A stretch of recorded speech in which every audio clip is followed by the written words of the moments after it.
Hey guys, welcome back to Architect's Log Day 17. We are heading back out to Barrens, part 4, I believe, and we are gonna solely focus today on getting some quests done. Um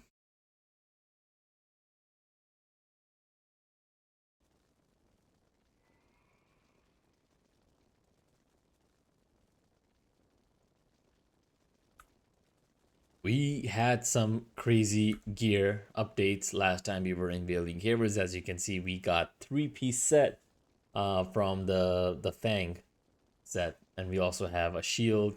So we are quite geared. We are quite geared. And one thing we'll go into is some map here. So what we really want to do is we just like we mentioned we finished. So we have finished off the northern part of Barrens. Now I'm gonna just turn these quests in, and then I'm gonna head to Ratchet and start working on those quests. I might just do this first as well, and then we can go from there on.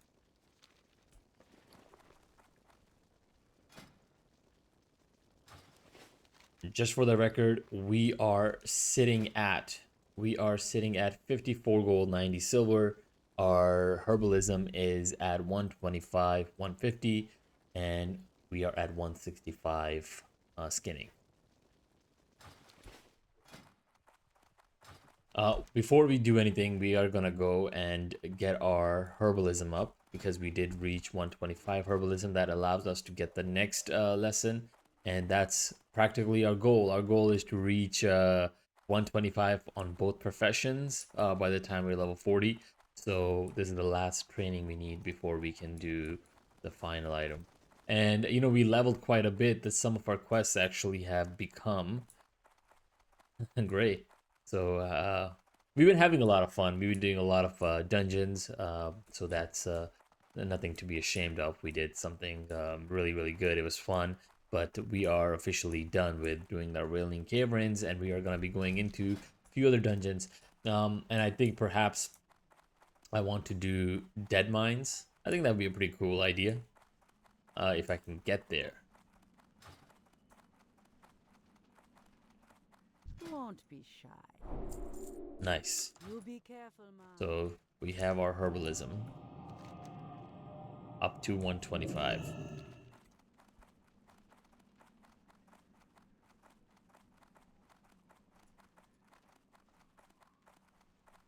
This tree is so cool. It looks like a bull sitting down. And I think it is. Hold on a second. Wait. It's a tree stump, but it looks like that. Yeah, I mean and of course you have the animal. We did that architecture review in Ashenville of the toll structure, and we talked about the sourceability of some of the materials, particularly the large tusks. I mean, you have them here as well, but here you see an actual skull, so it's like a mammoth or something, right?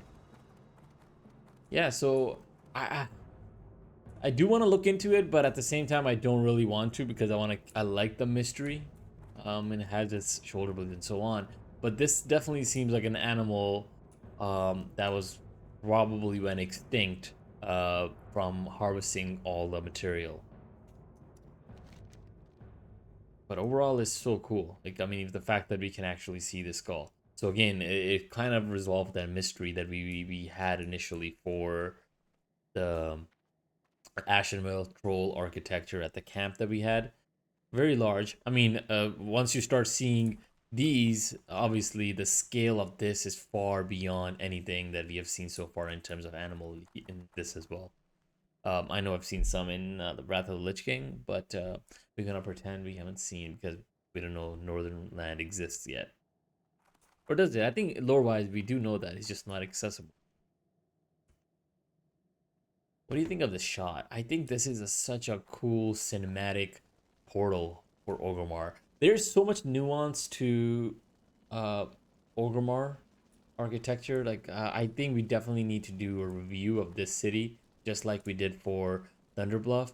But there's so much complexity to it. What I really enjoy about Orgrimmar is that it's not a 2D city, it's a 3D city. You have dimensions to it. Like if you take cities like, for example, if you take cities like Stormwind, you don't have this dimension. It's all a 3D, sorry, flatland. It's a 3D flatland versus Orgrimmar. It's more natural. We talked about how orc architecture makes such a strong stance. It wants to dominate the land, but it does it differently than how Alliance do it. Alliance are I think they're more advanced civilization with more advanced way of building, right? Here, it's not, but it sort of does the same thing that human architecture does. Taking Stormwind for example, um, they both dominate the land, but they do it in a certain different way. Here, it still work with the overall topography of the land, versus Stormwind is like, well, no, I want to be flat no matter what, right? It doesn't matter if there's mountains or not, right? I'm gonna tear them down and I'm gonna make a city, right? And that's gonna be convenient for me. Versus Orgrimmar is a complete different. It's a three-dimensional thing. It uses the land itself, but the materiality is so blunt that it sort of gives out the same message that Stormwind does. But in doing so, I think Orgrimmar succeeds better at representing that message of dominance. Why? Because it does it such a grand manner. Like everything is grand. Like the portals are bigger, right? And the land itself becomes part of it, right? So in a way, like if you go to Stormwind, you won't be able to recognize that you're in a forest, right? Versus here, you're in Barrens. That Barrens actually becomes part of Orgrimmar's or Orc architecture's identity, and so there's like two elements coming together, and they're emphasizing that dominance. Versus Stormwind, is taking the context completely out and is representing as a one entity. Versus here, it's combined. It emphasizes that message. But again, 3D dimensional city, Stormwind being 2D. We gotta do a review, and I think we're gonna do a few comparisons as we go on our journey. But let's head out. Let's go to Barrens. Let's continue our quest because we keep getting distracted. But there's so much. We keep getting distracted doing architecture reviews, looking at the environment, like how do they get the tusk on. But there's so much. But we want to get into questing. But there's so much to see. There's so much design in this place in the World of Warcraft that I love. Um, like what is this, right? Like, that's like a huge tree being burnt on top. Like if you start observing the World of Warcraft, World of Azeroth, there's so much complexity, and I think it's what makes this game for me so fun to play as an architect, because there's so much more than just story. There's so much more than just story and world building. There's details that you can observe, and there's logic behind those details. Back in architecture school, we always mentioned that architects are jack of all trades. I wouldn't be surprised that a lot of these people who helped design World of Warcraft probably had some knowledge or some education or some background in architecture.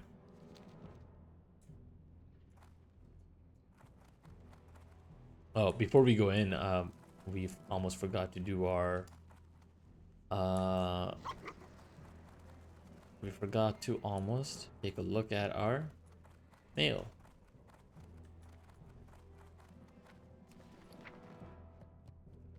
Nothing got sold. Wow, I mean, some of them did.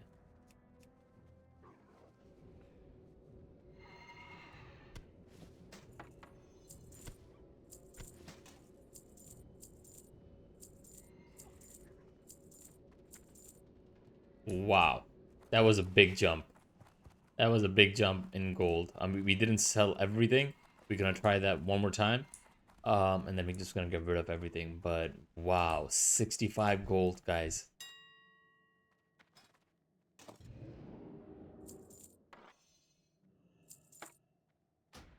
I think most of these greens did not get sold.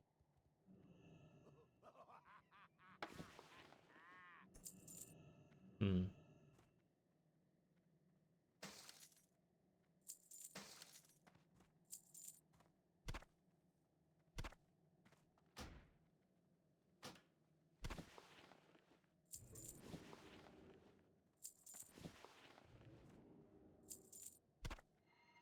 All right. Let's head out. I think we are ready to go.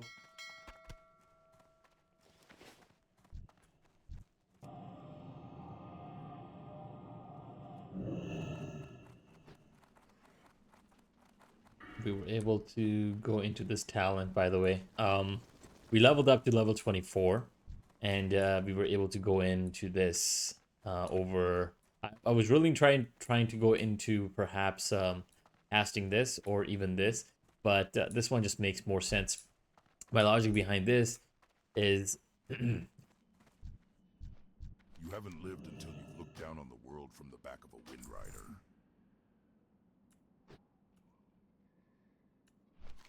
so I really liked what was I saying is I ran into this just because I think I want to go into a deep restoration talent here, and then since we're going to have a dual spec, we can do a resto slash enhancement DPS build.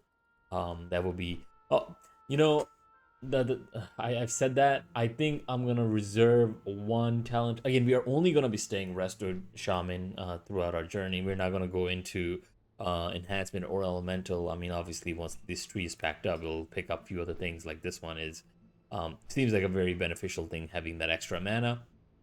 Uh, but overall, we will go into two trees, not two trees, sorry, two talents that we're gonna be using for the dual spec. One for PVE and one for PvP.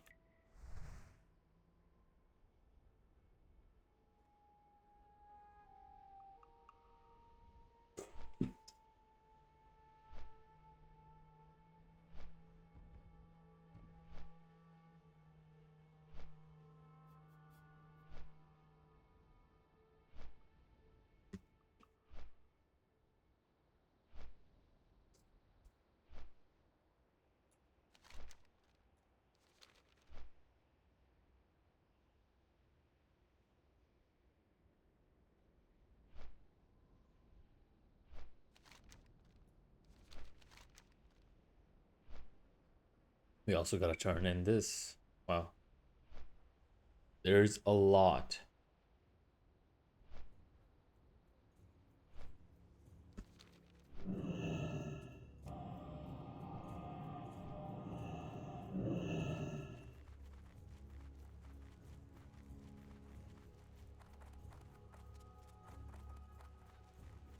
What do you need? You've beaten Echayaki, and though his days of hunting are over, his spirit is with you. He will show you the strength found in subtlety and the honor in mercy. Your path is still long, adventurer. Let's hope you stride it well. Now, adventurer, the hunt deepens. Now you must defeat your prey and then find your way to its lair. Hunt the Sunscale raptors to the south, slay them, and remove the feathers they wear. Place the feathers on the Scytheclaw nest southwest of the stagnant oasis. Show their brethren you do not fear them. Go forth to victory.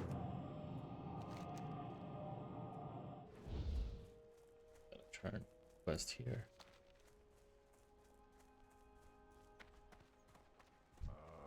I've been...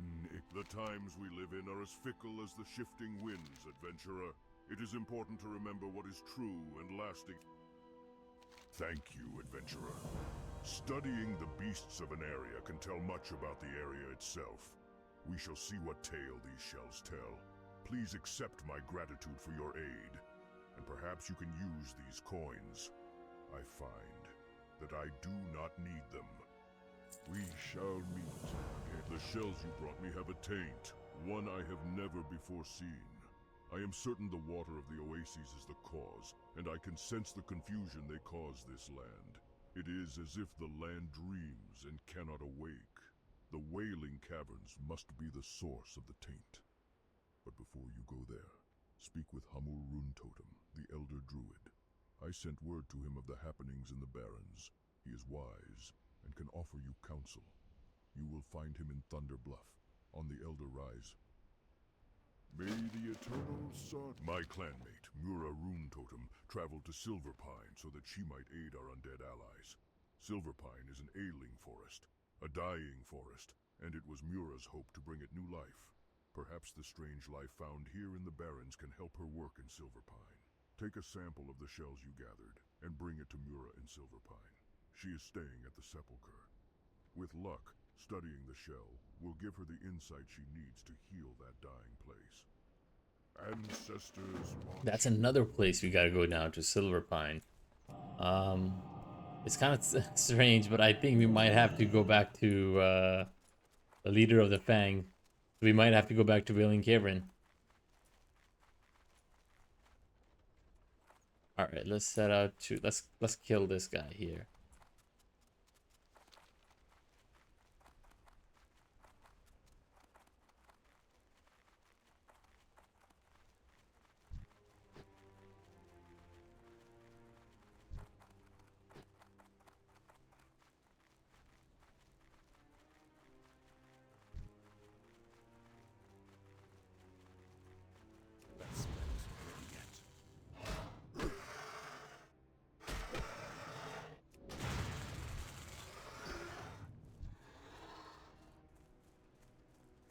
I need to make this a little bigger.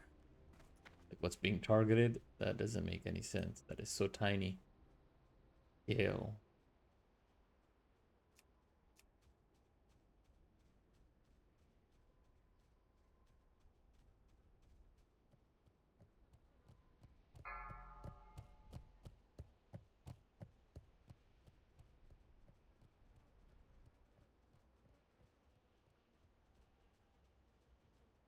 Yeah. Much better, but that offset is a little weird.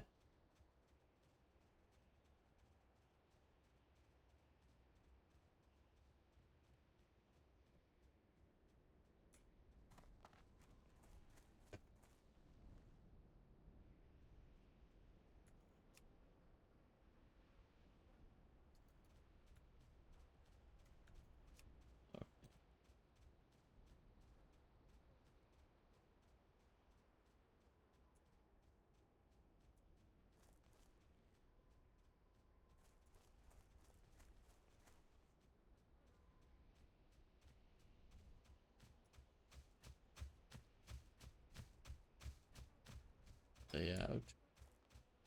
Put it back to 0. Yeah, that's about right. Nice.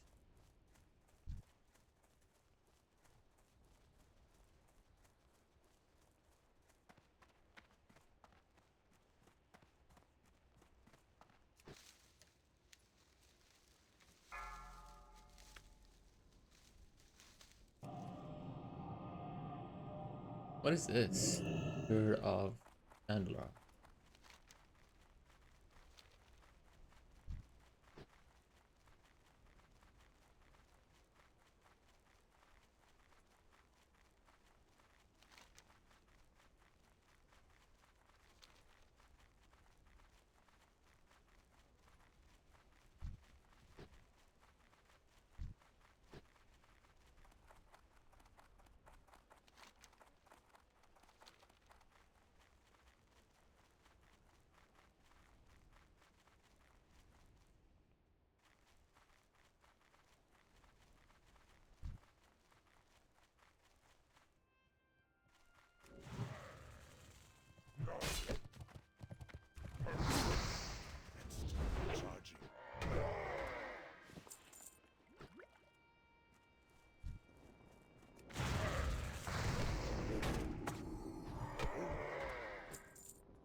Ah, that's strange. Why is it so tiny? Scale. Okay, so like this 30. Targeted, non-targeted.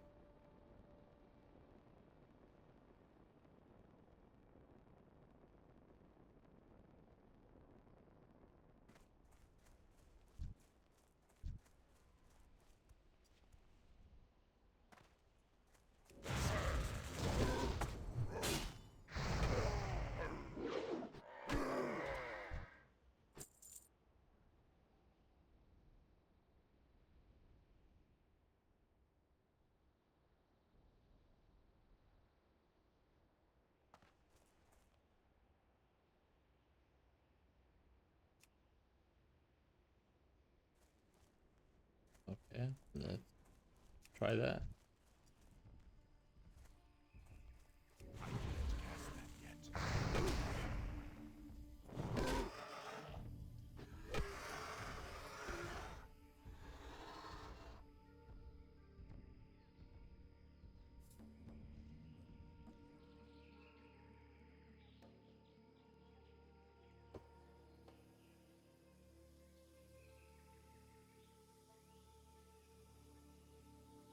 Very strange.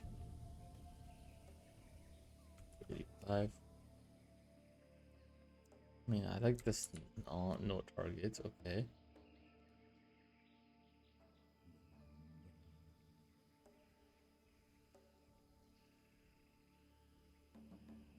I'm just gonna default to.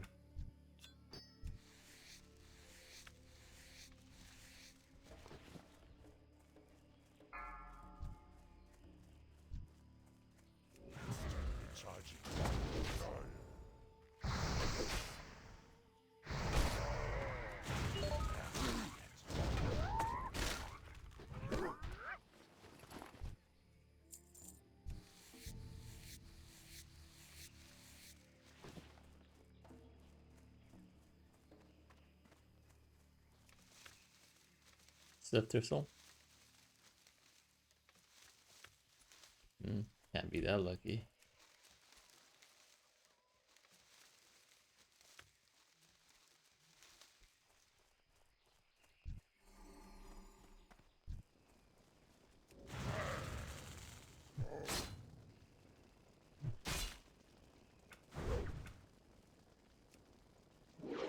Oh, much better.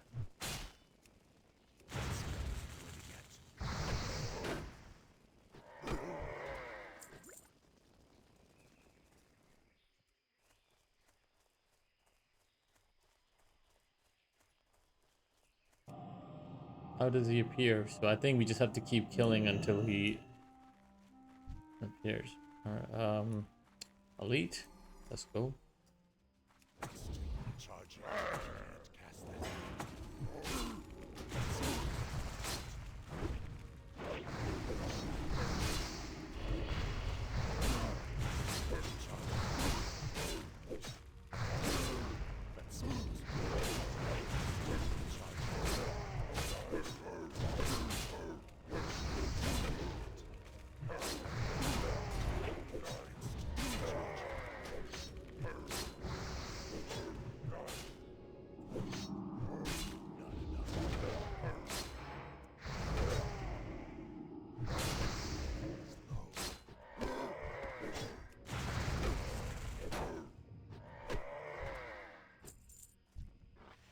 Ooh, that's a lot of greens.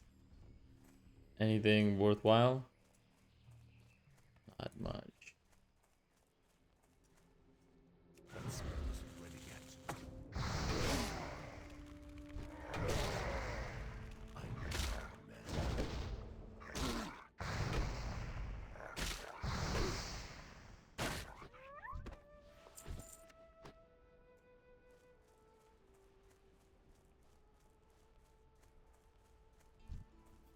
How many more do I have to kill? I need to get closer. I can't cast that yet.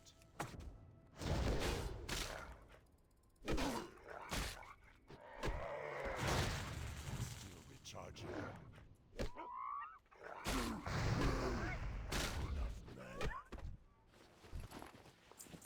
My mana is low.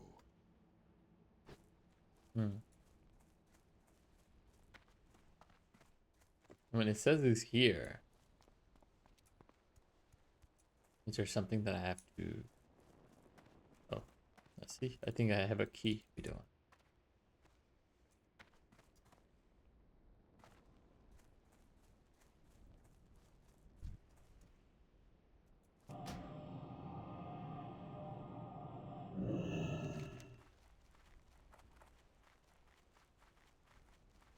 You can kill another... Yeah. Should raise an alarm. Okay.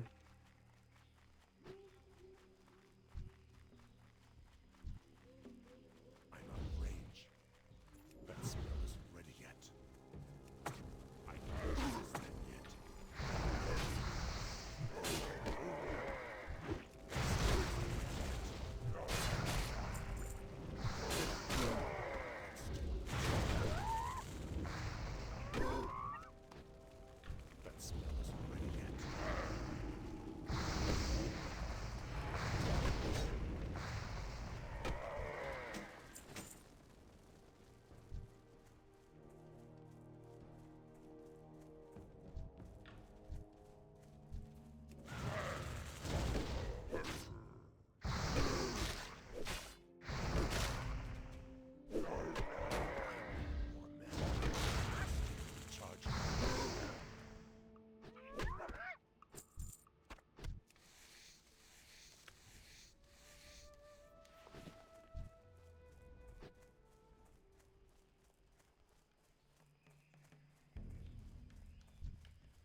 Hopefully this is the last one. It's too far.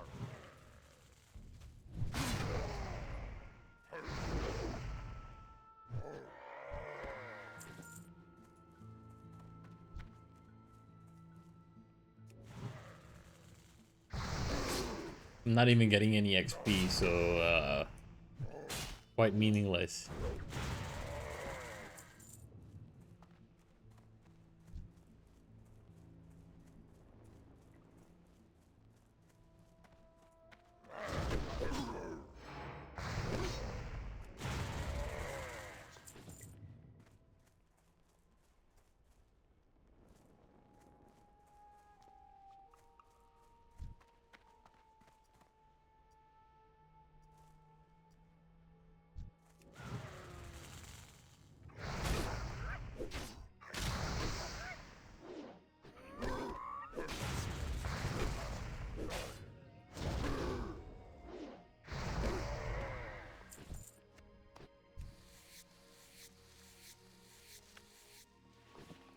Gosh, am I doing something wrong?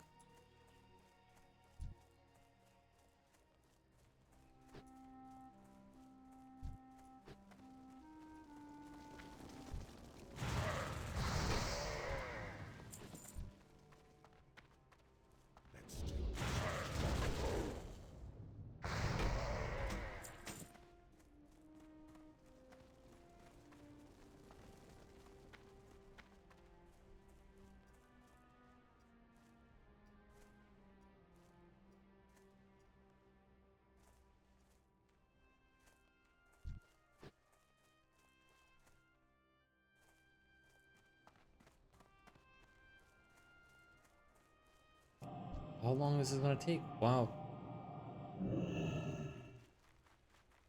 I literally just cleaned out their whole population and still nothing.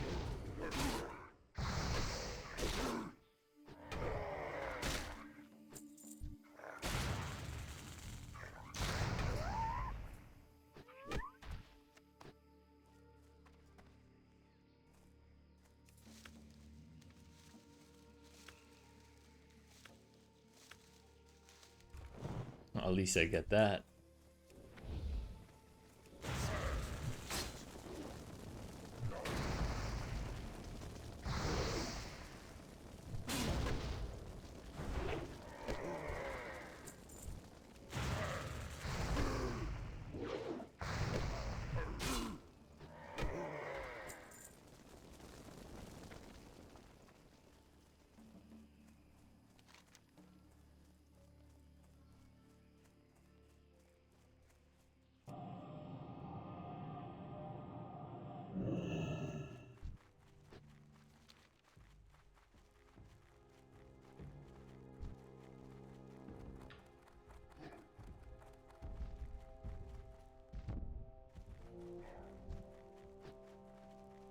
Mm-hmm.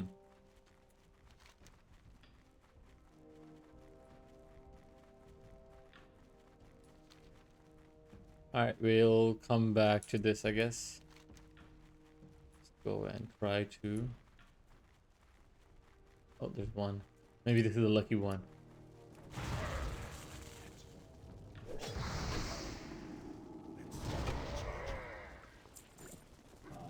Anything? Anything? Where is he?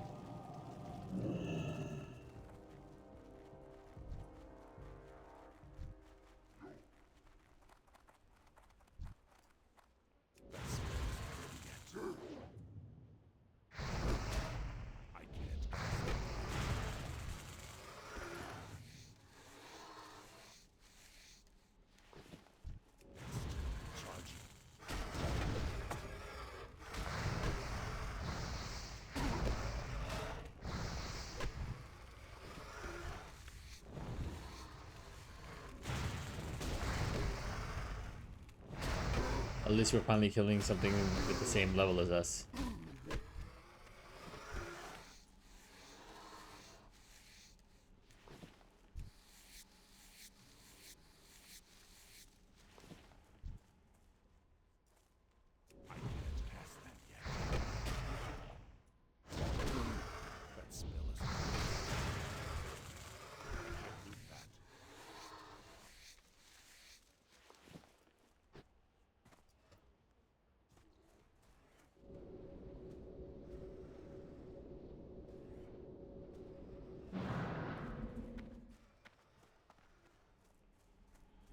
Still recharging. It's kind of cool that they have feather. Right? I mean, it doesn't show any feathers on them. However, we do have to collect feathers from them. There's not a single feather on these guys. Oh, there is. And I can't get tired of being wrong all the time.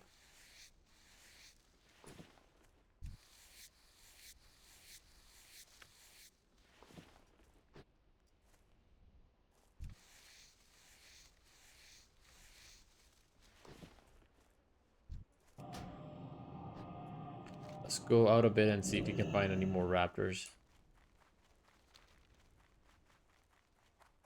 Just need one more.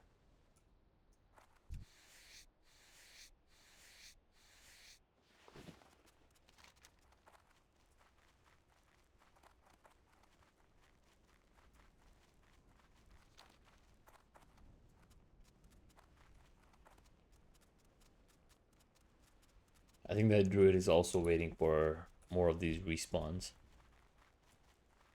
And what a way to get trapped in these quests, because I can't go anywhere, can't complete them, but at the same time there's not enough people for me to kill.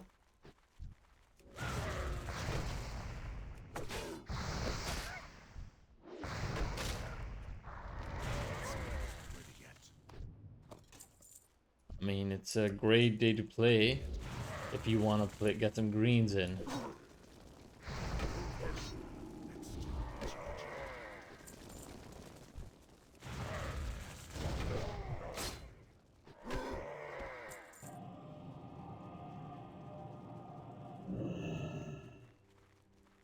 Let's see if I can kill these just because it says it on the map that he's there. Maybe we have to kill only these.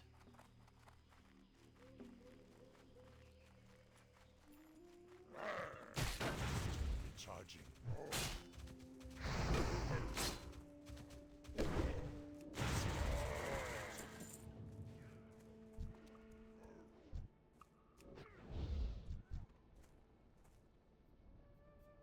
Not enough mana. Recharging.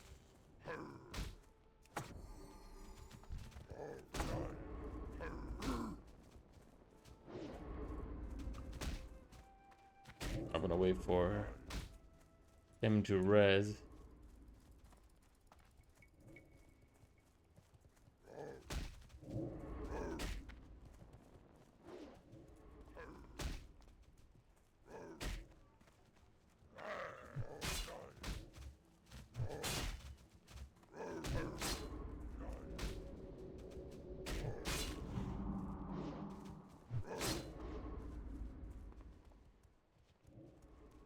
Just kite them around.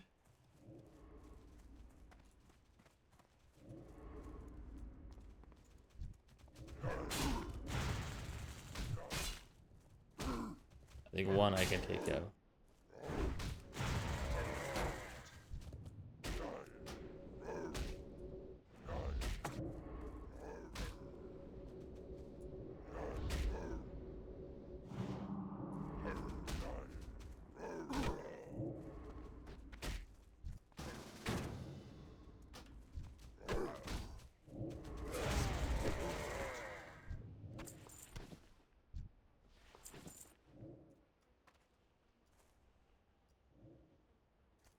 I got you. See, we help out.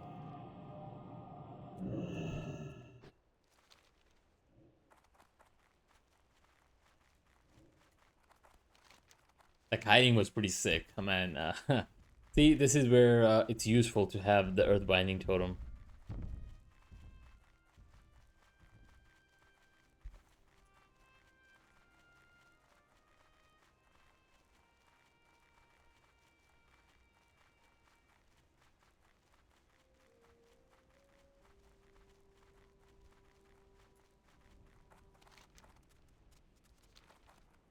Now for the raptors.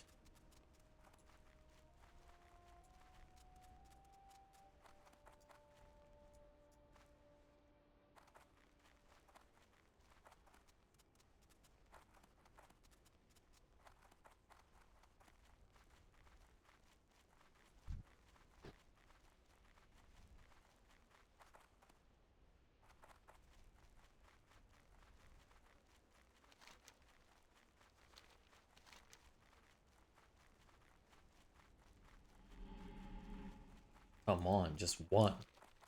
Can we just get a one raptor and we're done?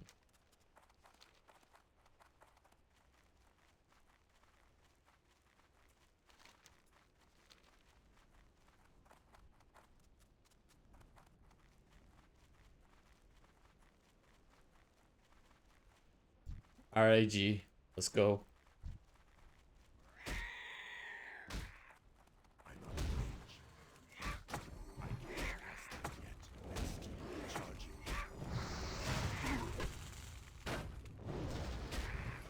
Oh, useless.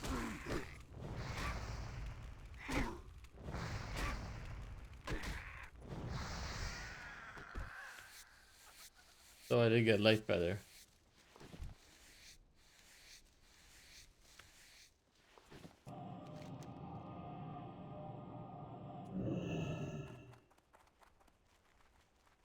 And raptors there were probably better. Like they dropped like what out of the 4 that I killed, got 2.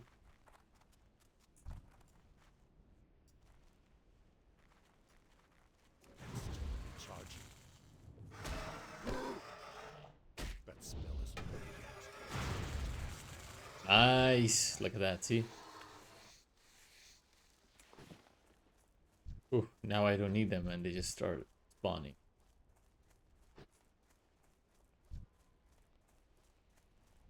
It's too far away.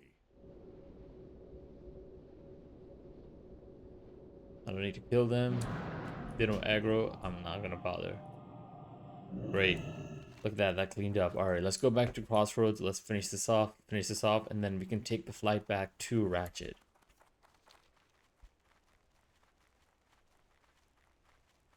Man, this is the problem with completing the Gray quest. I got no experience.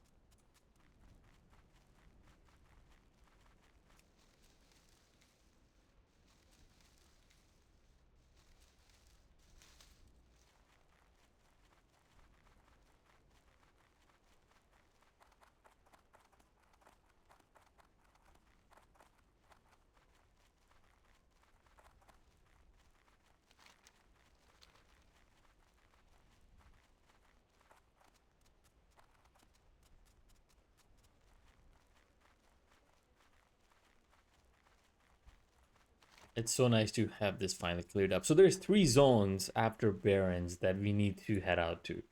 One is Ashenville. Then we have the Stone Alone. Then we have this mountain zone. I can't read what it is, but that's okay. And then we have Silver Pine Forest. Man, if I go and complete all 3 of them, which part of me does want to, it's I'm not gonna be level 60 for a very long time, and we gotta run Wailing Caverns again if you want to complete the quests.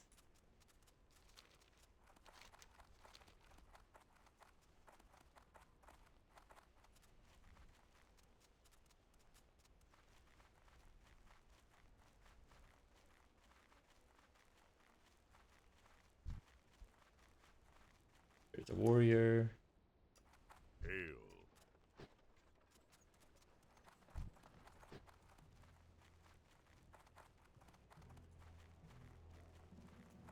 So you've been to the nests and placed the feathers of your prey within them.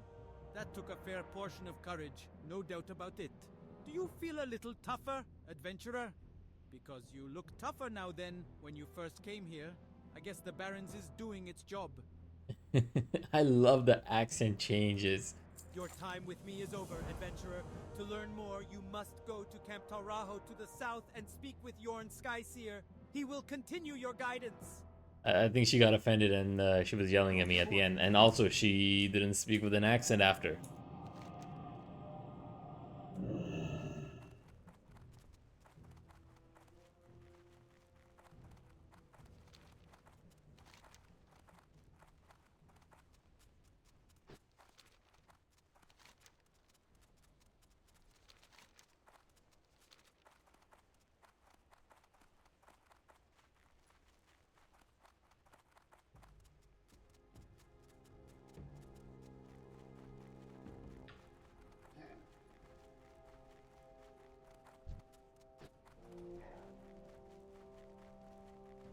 You know what would be cool, but extremely annoying to do, is to only do one quest chain at a time.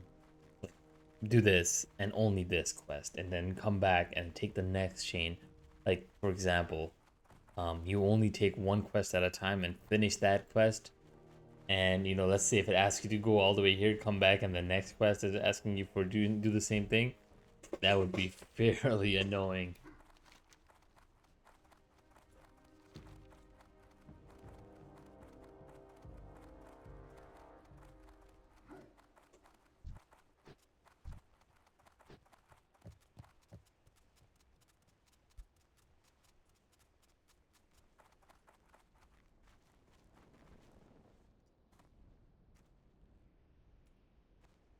We have our duties, adventurer. Duties to the Horde. For the Horde. Very good. You must have really stirred up those centaur. Our guards spotted activity down near the stagnant oasis, which was probably you. You should be proud of your deed, adventurer. There is much bravery in you. Hezrul Bloodmark is the leader of the Kolkar centaurs in the Barrens. He is fierce, brutal, and cunning. Defeating him would disrupt and fracture the Kolkars, greatly reducing their threat to us. So kill him. As with Barak and Verog, bring me Hezrul's head. He leads his people from the Lushwater Oasis to the south. Alright, we're gonna get our first ring.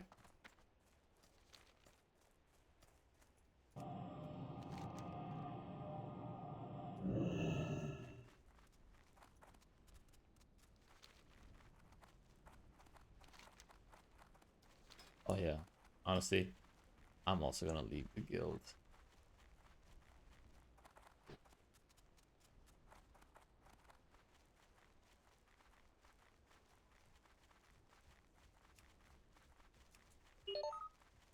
There's so many people.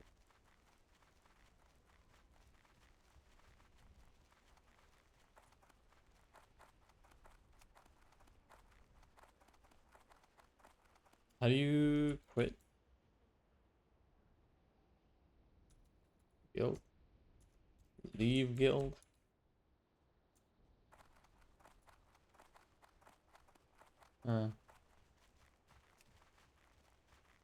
Okay. Okay.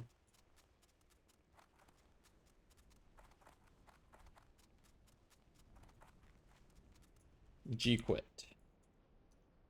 Aha. I just remembered what it was.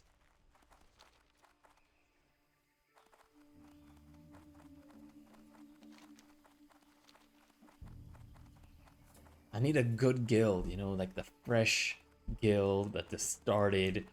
And I can become, yeah, so I just need like a fresh guild that just started and it's looking for leaders. And that way, you grow with them. That's the guild I want to join, not one that has like already 1,000 members. Because you feel like lost in it. It's like trying to work for a mom and pop shop versus a corporation. And also as a healer, I think there's so much need for healers and tanks. I think it's just better to go with a guild that can actually use you to grow.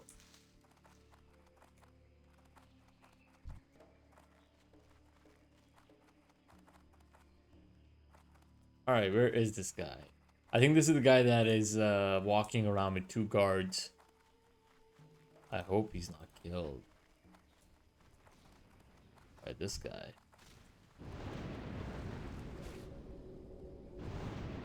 Enjoy.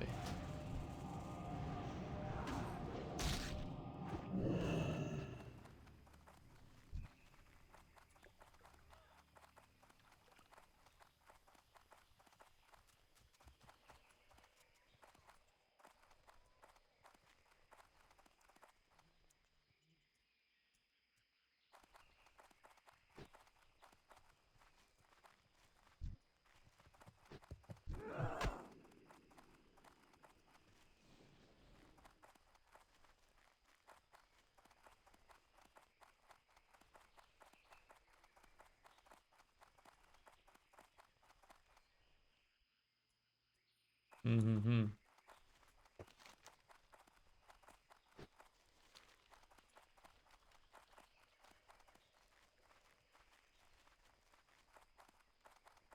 Do one lap. Hopefully we can encounter him. How much silver leaf here? Such a garbage herb.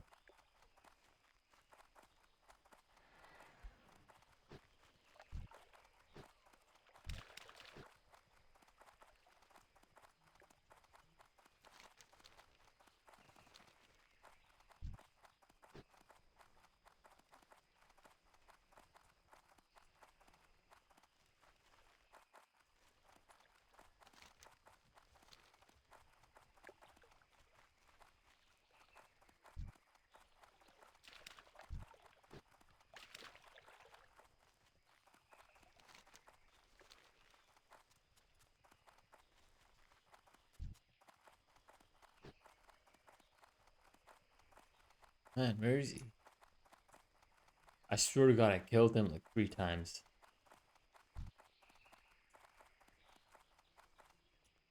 And now that I need him.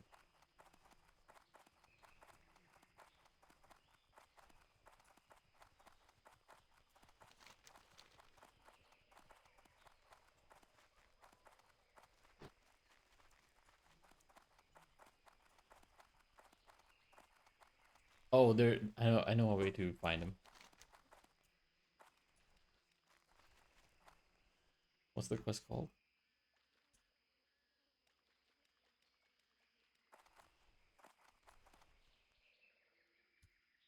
Target.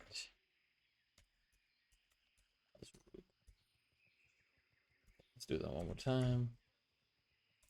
That's Ruth. Copy. He's not around. Now we go around and we do this.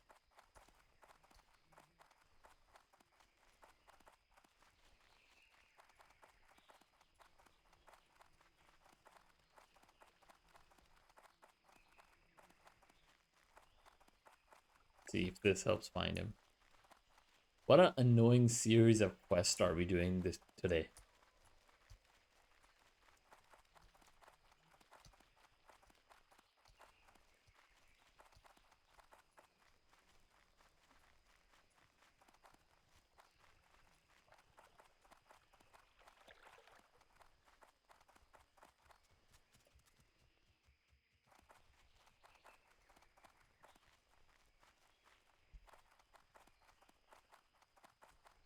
Like he's just not around.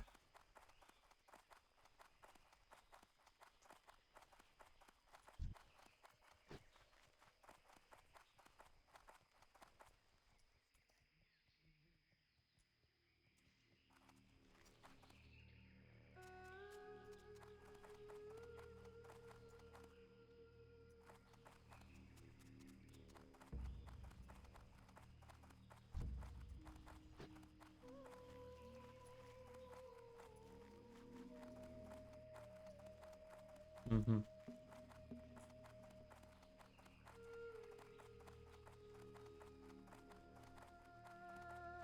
I swear, man, I'm telling you, I killed him at least 3, 4 times when I didn't need him.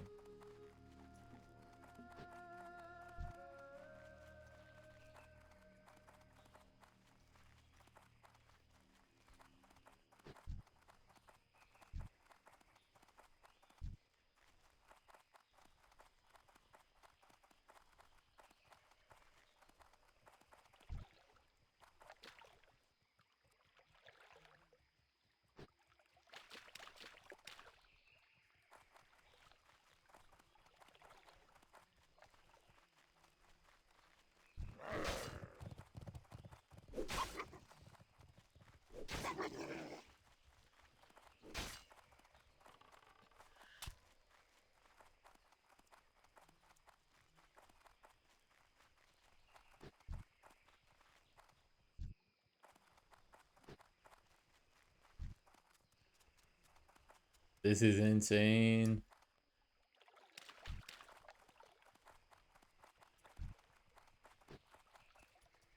Oh, he's around. Oh, there he is. Thank God. Cool. Taking all of you all on.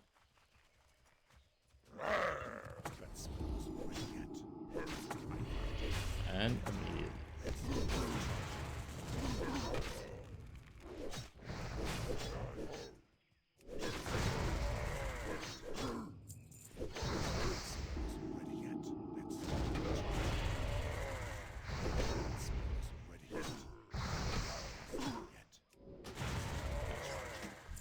It's the benefit of being in a much higher level. I need more mana. Oh, come on. Oh, finally.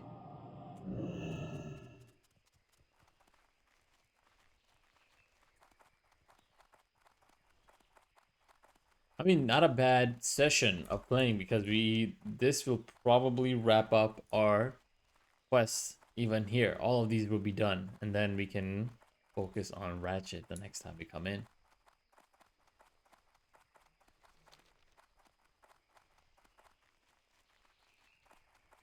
Yeah, guys, I think this is what I'm gonna do. I'm gonna only stick to one town at a time, and then only branch out once these areas are done, like these towns. Here, Ratchet, we'll talk about next. This will actually help us be more organized because then I don't have to jump around doing critiques. I can be like, hey, I'm gonna do critique of Ratchet when I'm officially there doing quest, and I think that will really help curate this narrative.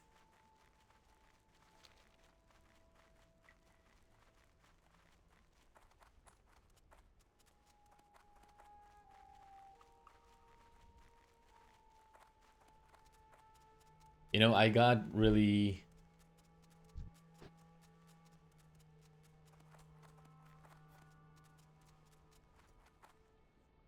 By the way, I don't know how I feel about this.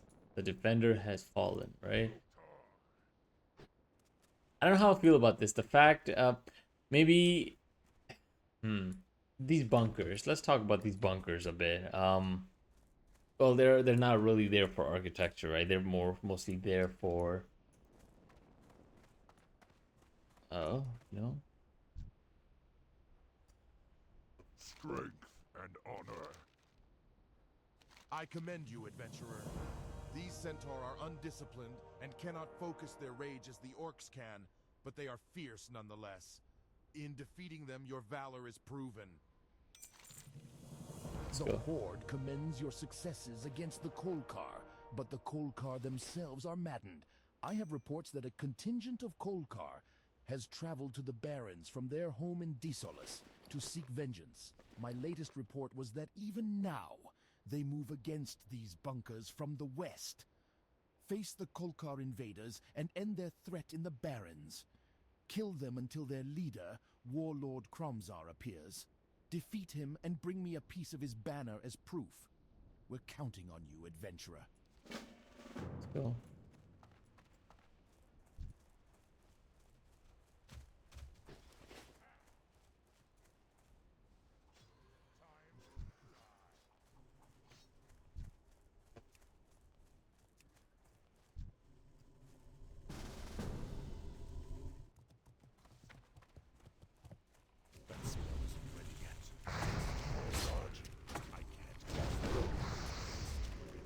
Oh, that was easy enough.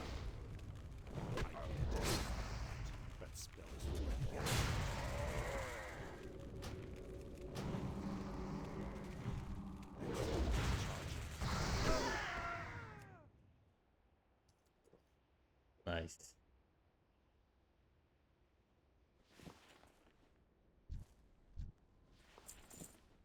Easy enough. I was thinking this quest is gonna take me some time and it's gonna be hard, but thankfully, hunters are being hunters. You know, I was watching some videos today about how hunters are probably one of the worst people in World of Warcraft because they can kite and bring so many monsters to like cities, like that demon that was brought into Stormwind in like 2005 or something. That was insane. That would have been probably the most epic moment I wish I played back then. Blood and thunder. You have done it. You have defeated the Kolkar. I will be sure Thrall receives word of your actions here, adventurer. Stand tall. You do yourself and the Horde proud. Strength I love it. I think that was simple enough. I think we had a very annoying series of quests today, and this was a nice way to end it off. But I wanted to talk about the this bunker architecture. It is a horde architecture, but it's a different type of structure. It's more it's defensive. It's not there to provide any other function aside from it being defensive. Um, the fact that this is dug in, is super interesting. Like, let me tell you guys something. Digging a structure, digging a structure underground is probably one of the hardest things to do, right? You know, one of the things that's super interesting is when I think about Thunder Bluff, right? I know I did a video on it, but when I think about Thunder Bluff and how did they bring all that material to the top of the mesas? That is like genius. I know they're strong, but the labor intensity to it would have been great. I mean, it's probably, well, I'm not gonna take away the the emphasis on the Great Pyramids of Giza, but this is a lot of effort to bring, because I don't know if there were any trees on top of those mesas. I think there were. They probably harvest them, but to be able to build a city at a high elevation like that is such a amazing feat to be proud of. But back to this structure is kind of very interesting. Is so the two structures that are really hard to do are one that are at a very high elevation, like Thunder Bluff. That's one of the reasons why I brought it up. Another being underground, like being able to dig. This is not as deep, but to be able to bring rocks in and bring an elevation down far enough and be able to do this. Let me see. Hold on. I'm gonna go through this review. This structure is not this architecture, this type of architecture. Let's go through materiality first, because that's what the main part of this is. It's really defensive. It's bulky. It's there to be defensive. That's the whole point. It's protecting against the attack from the coal cars that we were fighting against. We were doing the quest again. It has these spikes to ward off any attackers, right? So they're not able to climb. I mean, obviously it's lacking as something, but the intention really was that these would act as a way to ward off any attacks. So the only way, but then you have this very large opening here, and this is oriented in that sense, right? Because all the attack is coming from that way, so you're protecting this. So once the attackers get around this, you're basically vulnerable, and this thing sort of falls. So this is the amazing thing about architecture, is that the way you orient your building and the way you shape your buildings really help determine what happens around those buildings, right? Like, you know, there's a very deep research on how to prevent vandalism in architecture, how to avoid security cameras, and basically do make your buildings in a way that just naturally repels people who want to vandalize or who wants to do any sort of, you know, way to damage your building, right? And in doing so, you have a similar concept here. How do you ward off these attacks? It's not done great, by the way. I mean, this is really primitive. It's not that complex. Obviously, they're taking this architecture from your natural World War II bunkers and sort of placing this here. And then you just have like these spikes in, so it's hard to reach around it. And then you have these catapults, and I'm assuming these are positioned to prevent people who do end up like going around this, to shoot them up, because once you're behind this, you are fully vulnerable. I don't see any doors, so there's no way to protect. So once somebody's in, and that's actually another great way to think about this, right? So it doesn't have any doors, but it gives you a vantage point, right? Like, to be able to come up, you are exposed on all 3 or 4 sides, I should say, even the front, right? So it's not a very easy access, and that's what makes this type of structure very defensive. Now, why this is a very, you know, military thing. It's a very strategic thing, has nothing really to do with architecture, you might say. However, that's not true. Orientation, where do you place your stairs, where do you place your openings, really determine how good of a structure does its job. Right? And for example, if you were to orient this in any other way, it immediately does stops being a bunker. It's fully exposed. Like if he's facing this way and the stairs are on that side, immediately, you know, people can come in. And obviously that's a very obvious thing to do, and I'm like, why am I mentioning it, right? Because that's an obvious part, but stair isn't. Stair definitely isn't. Because put it this way, when you want to come in, let's say you're an attacker, right? Once this area is once this vantage point or this access is compromised, the only place you really want to be is this or this, because most attackers will not come up and shoot from here. Most people will just come up like this, and their backs are their biggest weak point, their biggest blind spot. So this, in sense, now imagine if the stair was oriented in any other way, it will create some level of I guess defense, but not as much, right? It's not gonna be as great. Why? Because you wanna, once this point becomes compromised, you wanna make sure that the most defended point becomes the area that will prevent more people from coming in, and most likely they'll start climbing this. And think about this for a second. If you are here, it's gonna make it almost impossible to get somebody to climb on this. This is the kind of the flaw in this design, is that people could actually climb and grab you down. But essentially, this is why you have these spikes, to ward off any climbers while you're here, while this access is compromised. And that's actually kind of genius. Think about this. Right? Think about this. If this access is compromised, you want to make sure that you are in this location. This area is fully protected. You have your spikes there, you have spikes here. Nobody's coming from this side. They always want to come from the easy resistance point. So naturally, if somebody is coming, if this is compromised and people are coming in, you want to be in this location. Now, it takes care of the attackers on this side, but also the attackers that are coming in. So you're able to focus on this. So the orientation in terms of architecturally makes sense. This is why thinking about architecture like this is so cool. Architecture is more than just comfort. It's strategically there to give you so much more. Like, it gives you so much more ability to be better at what the structure is there.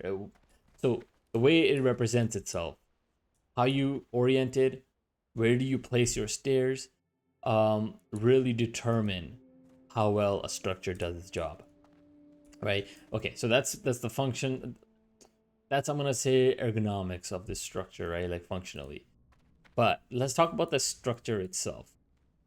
This is where it gets a little bit crazy, because you have your stone, you have your wood, and how is this being held up? Is this probably more interesting to me than anything else?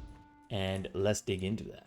Let's dig into, so this, I'm not sure if this thing, the obsession, I don't know.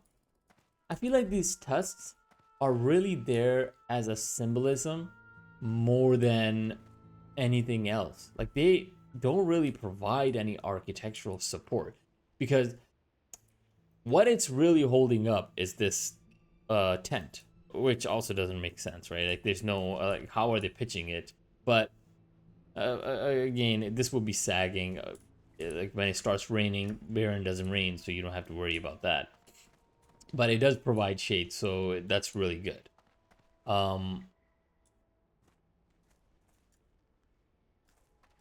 So it provides shade. So pitching it isn't necessary in this location because there's no rain, but they're somehow pitching it. There's there's no way this could be pitched unless they have some structure. Like, I wonder what this is, but I think that's just a shadow being cast from that, I believe. That's what it seems because you don't see them on this side. So how is this being pitched? That's like a very starchy, stiff, rigid material, and it seems like it's just fabric or leather. The pitch, it doesn't make sense, but that's okay. You don't need a pitch. There's not gonna be a lot of rain. It is a hot climate, so you just want to make sure you have air, and it's a hot air climate, right? So it doesn't have a lot of moisture, so you don't need cross ventilation. What you need is shelter from the sun, and this provides this. So yes, it does have some level of it's cool. It's really cool inside, and you have of course stone all around, which provides that thermal properties we spoke about in multiple other architectures, right? The main thing that's doing a lot of the work is your stone. It's holding up this thing. It's making it so that it doesn't topple over, right? So it's providing a lot of lateral stability, which is great. This wood, what is it doing? What's the purpose of this aside from aesthetics? Aside from aesthetics, let's see. Yeah, I think the structure of this is far more fascinating than its function, right? Again, function is limiting to its just the orientation. It's orienting and it's placing elements in a way that gives you the most military strategic way to defend off any attack. So it's working in that sense. But these things don't really provide anything. It's just there. I mean, it's not holding the stone. You can see, I think this looks like a more of a metal, right? Yeah, so it is a metal wood. This wood is more fascinating. Okay, so why is the structure more fascinating in my opinion? Because it's being cantilevered, right? So this is your post two here. You have your lintel. See, this is kind of interesting to me is they always add these lintels, but there's nothing really to hold up, right? If you, I mean, it's not an arch, so this lintel is there to support this stone that's over it, and this creates this doorway. So all the load is being transferred these posts and down. Great. The question is, how is this being anchored? This cantilever is insane. It's at least what, if an orc is I'm gonna say 6 feet, 6.5 feet, probably taller. So this is about 8 feet. Cantilever, that's a lot. That is a lot. Just to give you a good concept, usually you can only cantilever 1/3 of the supported length. What that means is this: you have your 8 feet, right? Let's say 10 feet. I think it's about 10 feet. Yeah, 10 feet. This is about 10 feet if we're taking this as a 6 feet reference. 10 feet. You need to have at least 30 feet in total length. 20. So, and 10 would start here, and so you will have 20 in the back, and that's 1/3. That's the only way to support this cantilever. Unless you have really strong anchorage point into the stone. But then again, it's the only way to that I can think of. At first, I thought this is when I first looked at this, I thought this was a post. If you look closely, I thought this was a post. You have your wood that goes into this point, and then you'll have like a beam, and then you put your wood on top. But it's not like that. It's actually, yeah, I don't know if this makes sense. Because you just have like wood planks kind of thing just going around, and then you have a stone edge. I mean, it looks cool like in terms of game and materiality, right? But it doesn't make sense. Like how does that make sense? Oh, I see what they're doing. I see what they're doing. Okay. I see it. I see it. That is genius. Look at this. I need to do a detail for you guys to understand. Okay, so this, assuming this is actually creating a ledge. So you have your stone wall, you put a T-save, you basically put your grout mortar, and you bind it to this, right? This one long stone surround all around. And this stone will actually have a ledge. And you put your wood on top of the ledge. and that will support it from this end, right? And then again, it doesn't make sense at this point. I think it would make far more sense if you would have like a beam in the back, right? But it doesn't work like that. Huh. I was gonna give it a benefit of doubt that structurally it doesn't work structurally. It really doesn't. Like for example, like okay, so you have your wood that you place here. This is gonna just topple over. Only way I see this working if this stone right here was one piece. I need to do a sketch. This is such a cool way to think about this. If this stone stretched from here all the way to here, right? And then you can make a ledge out of this, and you can have your wood piece in here, but it's not working. Yeah, so this opening is really strange. You need, put it this way, you need to have at least a post here, and you need to have a post here, and you need to run one beam straight through, and you need to run another beam straight through. So structurally, this structure does not work. It does not work. I mean, I mean, the designers definitely have some level. Hmm.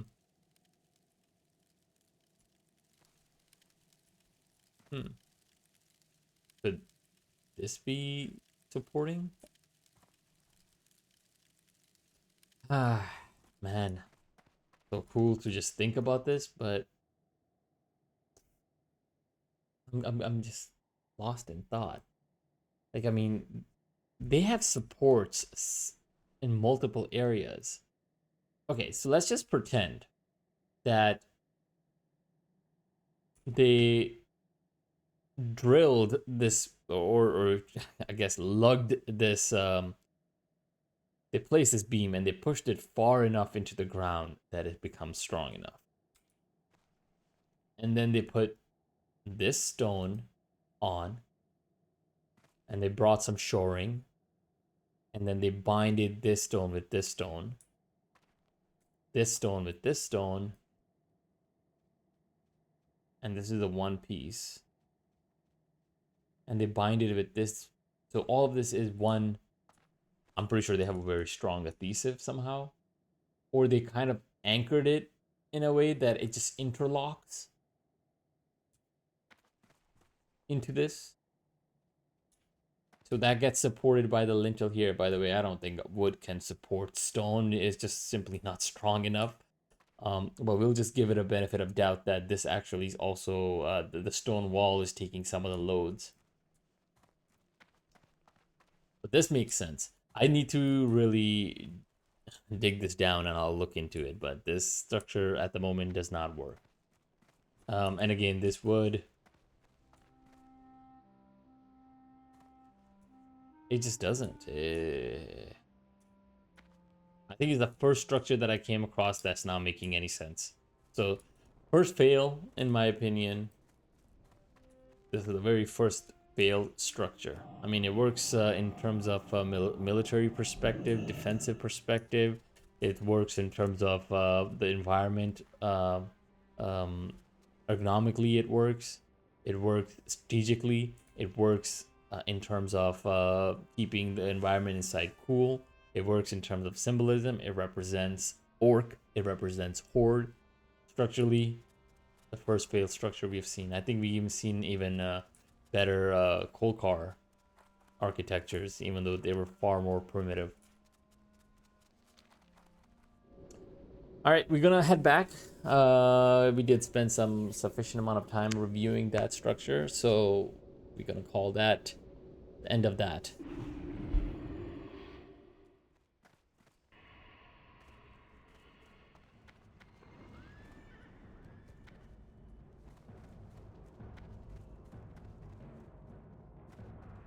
Oh, we do have mail. I think a few other things got sold. I've been contemplating if I should keep this, but it does less damage per second, but it's faster. But 2 seconds, 0.2 seconds.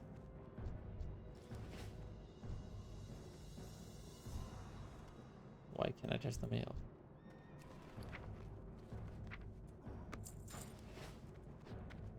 The wands, where it's at.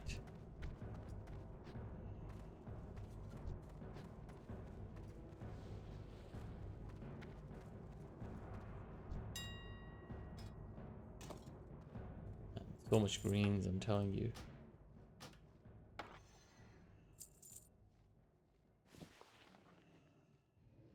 $50.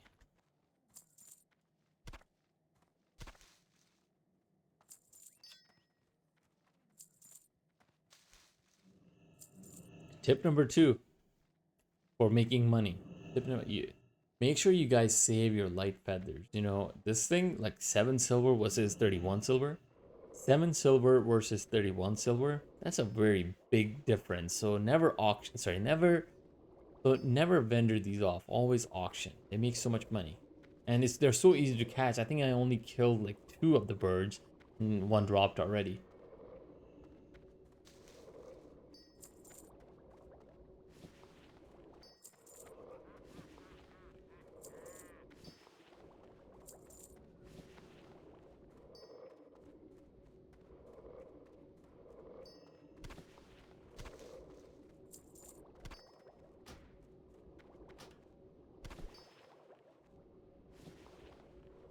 Okay, I think we can do.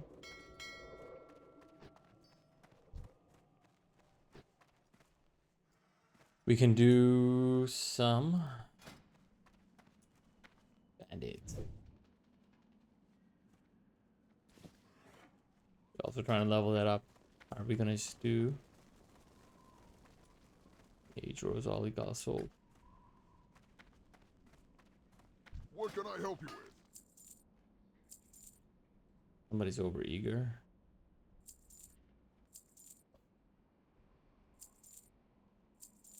I think I definitely need to keep some potions. I almost ran out.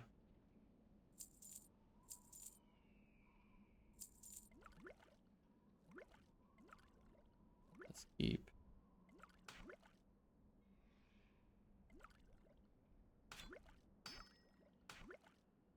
Right?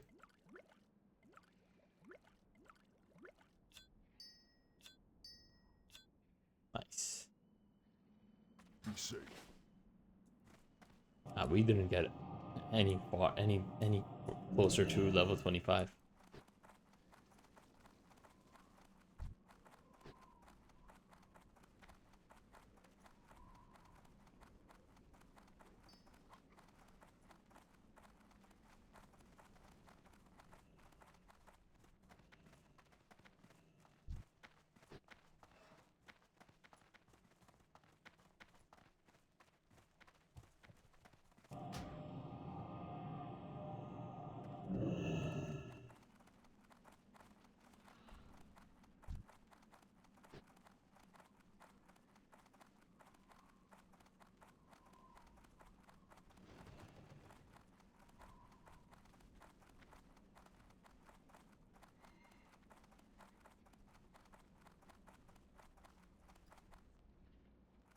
All right, we are.